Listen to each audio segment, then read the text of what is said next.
Halo teman-teman, kali ini apa kabar? Kali ini saya mau sharing film The Teacher's Lounge, film Jerman. Bagus teman-teman.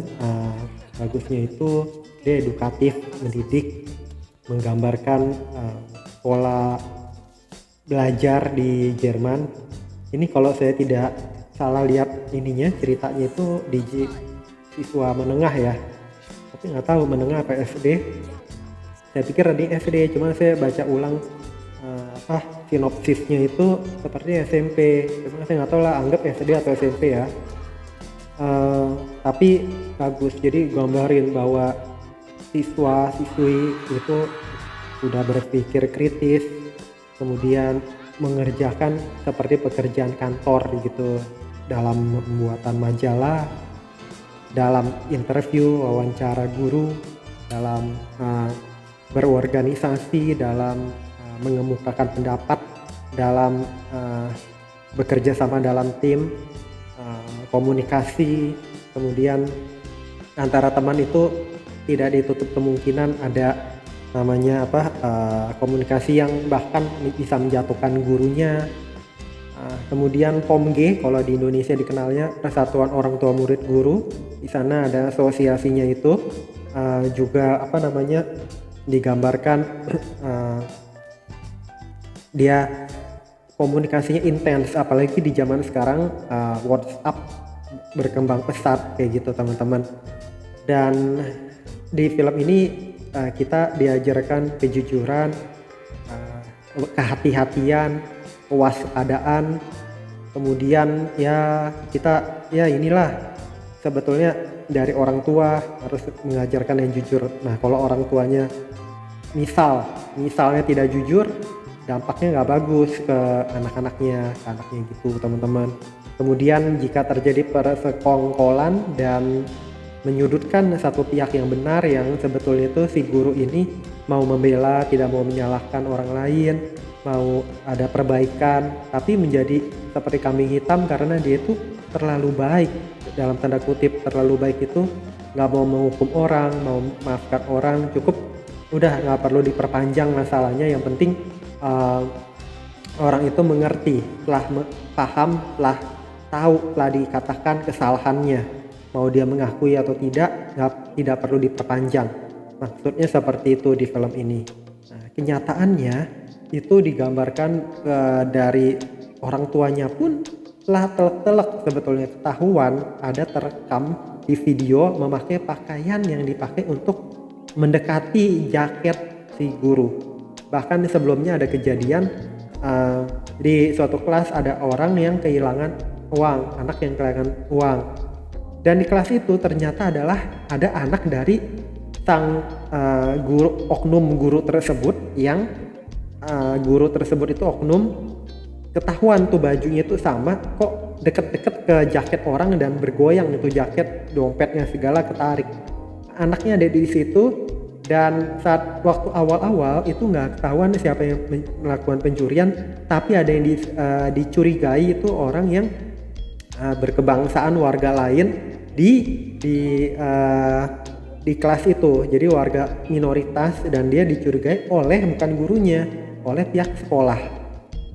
Dicurigai itu karena apa ya, saya juga kurang paham, pokoknya kena gitu ya, dicurigai, dan ternyata tidak terbuktinya itu kalau saya lihat ada kesaksian bahwa anak ini nggak begitu, nggak di situ saat itu dia memang saat hari itu kenapa bawa uang berlebih, setelah diselidikin gitu ya, waktu laki-laki disuruh maju, disuruh digeledah dompetnya, dia bawa uang banyak, memang kata orang tuanya tuh hari itu dibekelin uang karena ingin dititip orang tuanya untuk membeli sesuatu. Jadi asumsinya salah, dan orang yang kehilangan ini jadi belum ketahuan sampai sewaktu-waktu si guru baik ini menemukan yang tadi saya ceritakan, jaketnya bergoyang dan dia kebetulan taruh perekam, dan itu adalah seorang ibu tata usaha yang jadi dicurigai, tapi dia tidak mau sampai dia keluar, dia sampai berhenti, sampai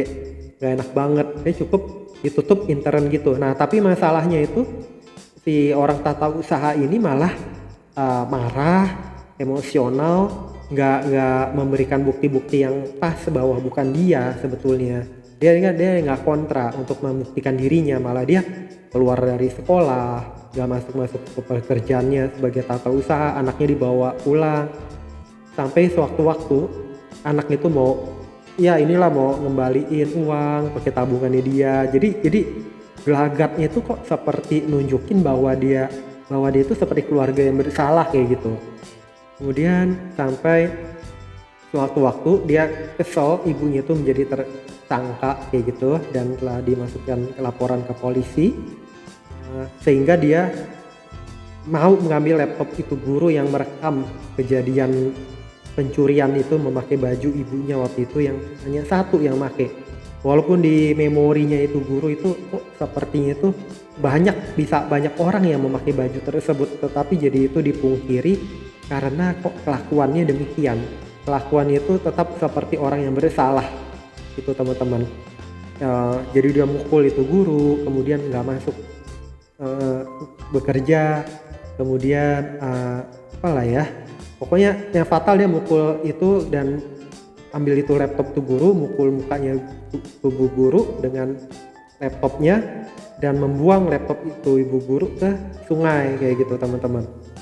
Akhirnya itu anak diskors, orang tuanya itu juga nggak masuk, orang tua penyesalan selalu terakhir kayak gitu ya, penyesalan. Dan ya udah akhirnya nanti di akhir film dia diangkat oleh polisi untuk keluar dari sekolah itu gitu teman-teman. Jadi sebenarnya kita kalau salah, saya yakin banyak orang yang baik ya, yang orang yang dia nggak mau memperpanjang masalah, cuman asal kitanya itu mau mengutarakan minta maaf kayak gitu, atau enggak misalnya nggak minta maaf tapi bukan mengakui juga ya udahlah, tapi dia nggak mau begitu lagi, mungkin akan dilupakan, mungkin dia lagi butuh uang kayak gitu teman-teman. Dan yang saya senang dari film ini itu gambarkan yang tadi saya cerita di awal, bahwa anak-anak di Jerman misalnya ya, di film ini dari kecil itu telah dididik untuk bisa bersuara, berkomunikasi, nggak malu-malu, bisa bertanya, bisa banyak hal ya, berorganisasi, mengetik, membuat majalah. Yang paling penting itu dalam pembuatan majalah adalah wawancara kritis. Tapi yang saya tidak suka di slide-nya itu karena mereka masih muda, jadi mungkin kalau ada yang salah informasi itu jadi seperti ketelan, salah ada itu semua, salah semua jadinya. Jadi melakukan kesalahan, melakukan kejahatan satu seperti komporin yang lain, nggak ada tuh nalar untuk bener gak ya dia pelakunya, atau enggak memang dia itu melakukan atau tidak. Nah itu nggak ada saya lihat teman-teman. Jadi seperti menyalahkan orang lain padahal orang lain baik kayak gitu. Jadi ada positif ada negatifnya dari siswi bersekolah di Jerman ini.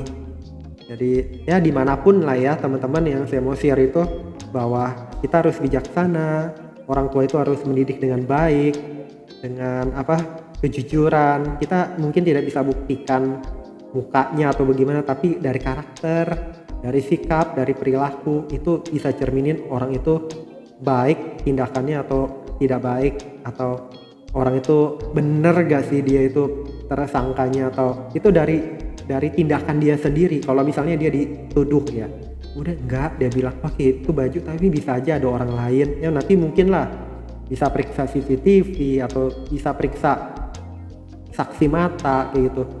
Itu sebenarnya bisa dilakukan. Tapi kalau orang seperti langsung tersinggung, nggak mau membuktikan dirinya benar atau salah, itu yang repot ya. Dia ya gimana, emang dia nggak mau buktiin dan dia langsung pergi, jadi seperti dia itu yang bersalah kayak gitu. Jadi kita belajar teman-teman bahwa kita itu bukan berkeras gimana ya, maksudnya kita bijaksana, bahwa kalau kita tidak salah kita bisa mempertahankan diri. Kalau kita mau mengemukakan pendapat, kemukakanlah pendapat dengan bijak, dengan baik. Jangan kita itu seperti kabur dari masalah, jangan kita seperti orang yang nggak benar dituduh ya tuduh gitu aja tanpa kalau dia punya bukti atau enggak, dia nggak menyanggah Ya seolah-olah dia bisa salah gitu. Kita belajar untuk bisa berkomunikasi dengan baik, bijaksana, bertindak baik, nggak jahat sama orang, kayak gitu teman-teman.